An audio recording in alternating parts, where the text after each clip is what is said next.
Loki Season 2 just released its final episode, and I don't know if you've been on the internet lately, but everybody is eating up this finale. Everybody's saying, Loki is peak MCU, Loki is the best MCU show, this is the best finale, the most satisfying MCU finale ever. And I, for one, definitely share this sentiment. But why? Why is Loki the best? And why are we all of a sudden so hyperactively excited about it in light of the other recent MCU projects like The Marvels, which released on the same day? That's what I'm going to break down in this video, is exactly why the Loki season finale is so satisfying and so wonderful in contrast with other MCU projects, and reveal to you how Loki went from one of my least favorite MCU characters to actually becoming the best, and how Loki started out as a show that I thought was going to go away and nobody would like, to becoming my favorite MCU show by far. Hello, my name is Eli Hollingsworth, and I'm just out here reminding people that teenagers can think a little deeply too.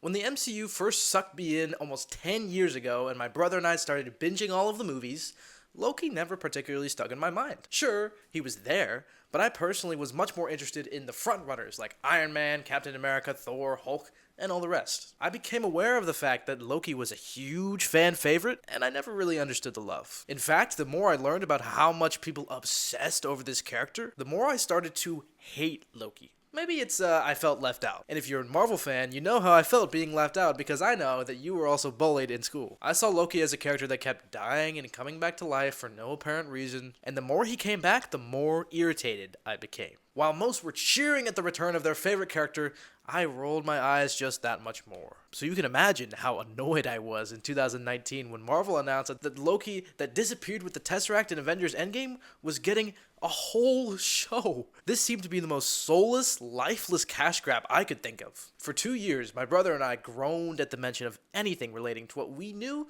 would be our least favorite MCU project ever. And oh, how wrong we were. On June 9th, 2021, my brother and I begrudgingly sat down and checked out the first episode of Loki. We were confused at the emotions we felt. We didn't hate it. In fact, we absolutely loved it. We anxiously awaited the next 5 episodes, growing exponentially more excited with each passing week. Loki was a brilliant way of using the character to explore the wildly creative and mind-blowing new world of the TVA. Listen, I love weird stuff, and the TVA has some of the most charming weirdness I'd ever seen, coupled with genius writing and incredibly addictive, charismatic characters. The chemistry between Tom Hiddleston as Loki and Owen Wilson as Mobius was so electric that it wiped away any ill will I could have had towards the show. Now the question is, how did Loki accomplish this? How did this show turn one of the biggest Loki haters into someone who now has a Loki tattoo on their chest? You're just gonna have to take my word on that one. Director Kate Herron took Loki, a character that was pretty one note in his MCU existence, and changed his entire core. Loki is the god of mischief, the catalyst of chaos, so he was the perfect character to use to explore the rules of the TVA, a legion of soldiers with the sole intention of keeping one order throughout the multiverse. We got to see a brilliant deconstruction of our charming demigod as we saw Loki actually challenged on what he believes. Why is he the god of mischief? Why would he be against this newfound knowledge of the sovereign peacekeepers of the multiverse? Answers to these questions were geniusly explored with the introduction of Loki's variant, Sylvie. The mystery of who is running the TVA and what his or her true intentions are was wildly addicting. And the deeper our protagonist got, the more we realized how messed up the TVA actually is. I can't explain to you just how brilliant the decision to use Loki and Sylvie as the truest expressions of free will against the rigid overlords of the TVA. The agents of the TVA were convinced that what they were doing was right, but Loki and Sylvie challenged their belief systems as well as their own. Loki and Sylvie weren't concerned with doing the right thing, just saving their skin, but as they dug deeper into this mystery, their moral systems were shaken and stretched every which way. The showrunners put these two characters in positions where they were forced to make decisions that changed them. They grew with every episode, along with Mobius and the other members of the TVA. This sort of iron sharpening iron structure as Loki and Sylvie plunged deeper into the inner workings of the TVA was so genius. Not just this, but the super fun and quirky ways the show explained time travel made for some really entertaining Marvel action set pieces. I wanted to learn more about how the TVA worked because every episode introduced me to a new gadget or character that I loved even more than the last one. With every twist and turn, every surprising reveal, my wanting to know the answers turned into a need to know the answers. And that's just a little thing called great storytelling. Ultimately, though, I think the main superpower Loki Season 1 had is evident. It's a self-contained story. You really only need a basic knowledge of who Loki is and what happened in Avengers Endgame to enjoy the show. Superfans and average Joes were pretty much on the same page with every surprise and subversion of expectations, which is a rare thing to accomplish when you're dealing with a back catalog of decades of Marvel Comics. The TVA was a relatively small piece of Marvel Comics, so most of the rules and aspects established in the show were completely original. From the distinct yellow color palette to the analog technology, everything about the Time Variance Authority was interesting and charming. But Season 1 also repeatedly just took time to have characters sit down and have a conversation with each other. These quieter scenes are really what I think made Loki so special. Just slowing down to explain what we were seeing or what the characters were thinking was so vital to the show's success. It was so wacky and so out there, and the writers knew this. So the glue that held everything together were charming and likable characters that we cared about, just sitting at a table and talking to each other. Bottom line is, Loki Season 1 is just genius, phenomenal, and really everything I thought the show had no chance of becoming. Hey, real quick, I just want to ask if you would like to subscribe to my channel. That would be awesome. If you don't want to subscribe, at least just check out one other video on my channel. I promise you'll probably like it. Just find a topic that you're interested in, click on it, and watch it. I would really appreciate it if you like this video. You'd probably like at least one other video on my channel. I challenge you. But if you just want to subscribe, it's kind of easier than committing to a full other video. Just go ahead and do that. Thank you so much. Let's continue with the video.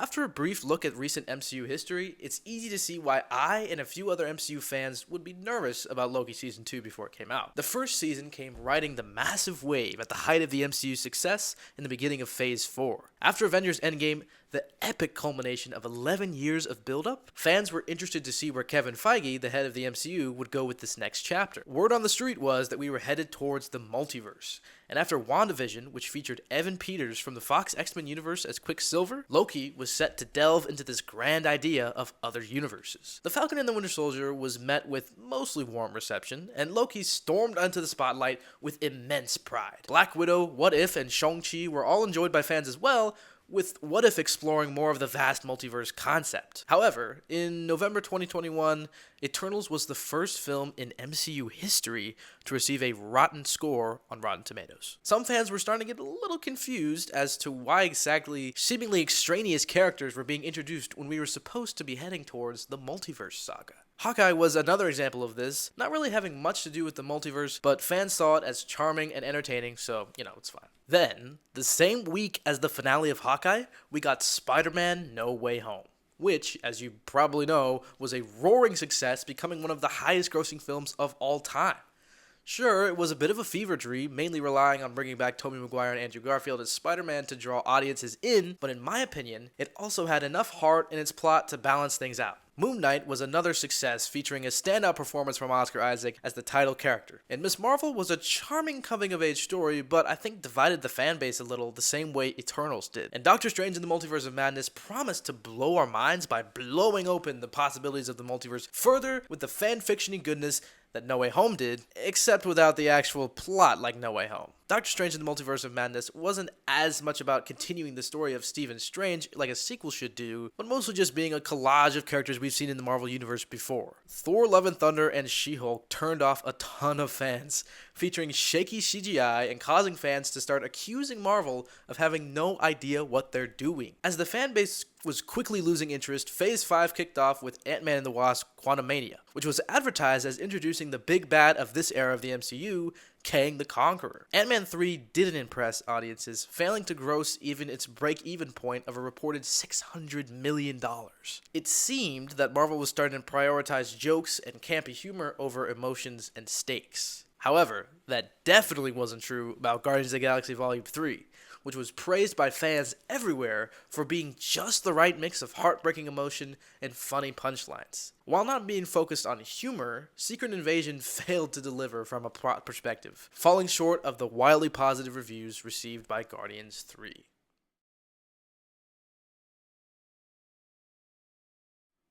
Why do I tell you this? I tell you this to show the current state of the MCU in the fans' minds, so it makes sense why going into Loki Season 2, fans might be a little bit skeptical. There was just recently released a book that explains all of the behind-the-scenes drama that's been going on in the MCU for the past few years. It's clear that there is a community of people at the top, big people in suits and ties who make all the decisions, not a creative visionary with one voice and one mind. Now, this is all well documented. People are saying for years, oh, Marvel's churning out products, blah, blah, blah. It's been well documented. People, we get it. Marvel is falling off. There's trouble behind the scenes. We get it. Just this past week, we got released The Marvels, which is the same formulaic type movie that Marvel has been known for in recent years. Light, funny, campy humor, kind of not really great movie making. We get it. Yeah, Marvel's fallen off. Yeah, gotcha. Why do I tell you this? Because Loki Season 2 is in direct contrast to the Marvels coming out on the same day. And it shows you why. Loki Season 2 is being so much more well received than the Marvels. Let me tell you why. Loki Season 2 was a single story created by one creative team of people who are storytellers, not business people in suits and ties who decide, well, I think this would make money. No, these are creatives, these are storytellers, these are people who say, I think this is going to impact an audience. The goal at the very center of it, between the people in the suits and ties and the storytellers, is much, much different. That is the core root here. So Loki, 2019, when it was announced, is one batch of people who are storytellers setting out to create one singular story. They said, here's Loki at point A at the beginning of the show, and here's Loki at point B at the end of the show. And Loki at point B is a completely different person than Loki at point A. So how do we get Loki to that point? And that is the mission, the goal that they set out to accomplish when they started making this show. And they knocked it out of the park, man. It is so awesome. Just the core profoundness of the philosophy and the implications of the show, how Loki starts out in the beginning as being this shallow ruler who just wants to overrule everyone with an iron fist. As the progression of the show, he sees someone who has that, Kang the Conqueror. Kang the Conqueror, he who remains, rules with an iron fist. He is in control of the multiverse. Loki sees how shallow that is, how he doesn't want that. And through the events of the show in seasons 1 and 2, he gets to the end, and skipping, a lot of stuff, but he gets the throne at the end in season 2, episode 6. He gets the throne that he's wanted all of his life. And at this point in the show, he doesn't want it. And it's so profound that in the beginning of the show, all he wants is the throne. At the end of the show, he gets the throne when he doesn't want it anymore, to the point where it becomes a sacrifice. Loki goes from a villain, one of the best villains in the MCU, to becoming a hero, one of the greatest heroes in the MCU, and quite possibly the best character currently in the MCU. Loki, the show, turned me, a Loki hater, into one of the biggest Loki fans. Loki is probably the best MCU character at the moment. The writing of this character and the character arc that he goes on to being such a radically different person down to his core beliefs at the end of the show is just genius storytelling, and I loved every second of it. In season 2, the final episode where he's just trying over and over and over again, centuries pass in season 2, episode 6. It is so awesome to see. To where Loki, he has this fear. He doesn't want to be alone. In the beginning, he just wants to rule everyone, and then as the show goes on, he realizes he has these friends. These friends that he loves so dearly. And he says to Sylvie in that one scene in season 2, episode 5, his greatest fear is being alone. That's the last thing he wants. Now he just wants to be with his friends, and he'd do anything to be with his friends again. And then at the end of the show, he sacrifices being with his friends to protect them. His greatest fear of being alone is exactly what it takes to save the multiverse. And that sacrifice that he makes is so powerful. At the beginning of the season, I was a little bit worried where we were going with all of this, the whole time-slipping thing. And a minor critique, we still don't know why exactly Loki is time-slipping. It doesn't make sense, who gave him this ability? Why did this ability all of a sudden start happening to him? It really is not explained. I wish they would have explained that. That's my one critique. But in general, best MCU show by far. In light of what's happening with the MCU, where it's just committees of people in suits and ties deciding what's best to move the story forward, Loki is kind of its own self-contained story. You can just watch Loki seasons 1 and 2 in order, and you don't really have to watch any more of the MCU to understand what's going on. I mean, you have to have seen Avengers, of course, and probably up to follow Loki's journey, but you don't need to know what's going on in the larger universe, and I really appreciated that. If you just forget all the rest of the MCU and just look at Loki Season 2 and Loki Season 1, in general, it's great own contained story. And Marvel's trying to connect everything with the multiverse saga, and they're trying to go this direction and that direction, and it's unclear where they're headed, and it's just kind of messy, and not really thought out, but Loki, this show, was incredibly thought out, and it was so well put together. Mobius gets the last line of the Loki TV show. And he says, "I'm just going to stand here and let time pass." That is such a powerful line as someone who's lived in the TVA where time doesn't pass his whole life, as long as he can remember. He's just going to stand there and let time pass because that's the one thing that he hasn't done yet. And he's watching his other life that he would want to have, but he's happy for this other variant version of him with his family, experiencing life and free will and the moral implications of the free will versus the control in this show, whether you do create your own destiny, whether you do make your own choices and forge your own path, or is it all planned out. It is just that kind of stuff is so awesome because I love stuff where I can intellectually sink my teeth into stuff. And Loki, there's a lot to sink your teeth into intellectually. Music, fantastic. Acting, fantastic. The writing is witty, it's smart, it's funny, it's entertaining. Everything about this show is top notch. It really is the best MCU show, and it's clear to see why when you watch it. Loki is the best character in the MCU because, look at this. We used to say Iron Man was the best MCU character, and it's because he goes on this radical change. It's this super awesome character arc, and that makes sense. That's what a hero is. He goes on this journey. He starts out one way, and throughout the course of the events of the story, he becomes someone entirely different in the best version of himself, making an ultimate sacrifice for the greater good. That's what Loki did. That's what Tony Stark did. And it just makes those scenes where like Loki and Tony Stark are interacting, and Loki's kind of like saying they're kind of the same person. It makes that scene so much more profound. Makes everything about Loki's story so much more profound. He found his glorious purpose because at the beginning of the show, he thinks his glorious purpose is to rule the throne. Mobius shows him that that's not what happens because he's destined to die. He doesn't get really anything if he continues on the path that he was on in the first Avengers movie. So then he's kind of left wandering. He doesn't know what his glorious purpose is. He thinks it's to be with his friends. He tries all these things and he's kind of lost and unsure of what's happening. And then you get to the end and he realizes his glorious purpose is to grant free will to everyone in the multiverse and make the ultimate sacrifice to ensure the greater good for his friends and for everybody. Talk about a phenomenal season of television. So there you have it. There's a brief overview of the MCU history. There's why Loki is really the best character in the MCU. And there's my story of how I went from a Loki hater to a Loki fan. I'm never showing you the tattoo, by the way. If you enjoyed this video, if you agree with me, be sure to let me know down below in the comments. Is Loki your favorite MCU character? Do you have a favorite MCU show that's not Loki? How would you rate Loki Season 2 on a scale of 1 to 10? And anything below a 10 is pretty much unacceptable in my opinion. Be sure to let me know all that good stuff down below in the comments. And if you did like this video, be sure to click the like button. Check out my channel. I have other Marvel videos and stuff. I like to talk about Marvel, so there you go. Thank you so much for watching. If you want to see another video by me, I would recommend clicking right here on my face because YouTube recommended this video to you, so you gotta check it out. And I will see you guys in my next video. Bye-bye.